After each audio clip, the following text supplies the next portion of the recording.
It's that time of year again for churches. And it's a time when my stomach hurts and my head aches and my shoulders are sore from constant stress and tension. I want to just pull out my hair. It's that time of year when we have to figure out our budgets, how much it's going to take to do church and what ministries we want to invest in. You know the drill. I love what I do. I love ministry, but I don't like this part. I don't like to ask people for their money, even if that's what they expect me to do, even if it's the most awesome cause in the world, even if that's what ministers do. I'm not comfortable preaching at you about giving your money to the church. That's the bottom line.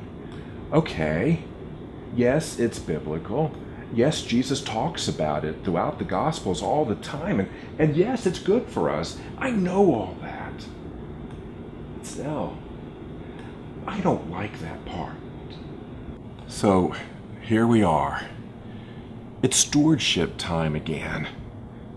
I don't even like the word stewardship. It reminds me of the earlier days in my ministry when we had elders and deacons and they would drop by homes with packets of information full of budgets and testimonials and Bible verses designed to convince people to give. And then there were these gimmicks, these programs like Pony Express and Pass the Baton, Step Up to Tithing, canned programs that promised that you could do a stewardship campaign successfully and without pain. Not. It's like people cringe at the sound of the word stewardship. I can just hear them say under their breath, "They don't really want me. All they really want is my money." But it has to be done. That's the way it is. So, what do I do? Do I preach the same old stuff? The Lord loves a cheerful giver. The first 10% of your labor's fruit must go into the storehouse of the Lord. What new is there to say? I mean, after all, the economy is still tough. Maybe Midland is booming for some folks, but raising a family, supporting ourselves even if we don't have children, or if the children are gone, we're still supporting them wherever they are. It's still tough. And then it's like every other piece of mail we get is a request for money from some agency or some awesome cause. Frankly, I'm sick and tired of hearing from the Special Olympics and the cancer people. I know they need help. They deserve money, but is there any break from it? And then the church has to go and add its 2 cents about needing money. And I know that it legitimately does. We do great work for the church, great work for the Lord. Well,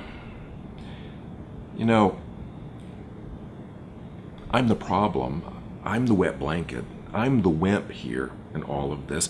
I'm the one who doesn't seem to have the faith necessary to ask and to expect to receive.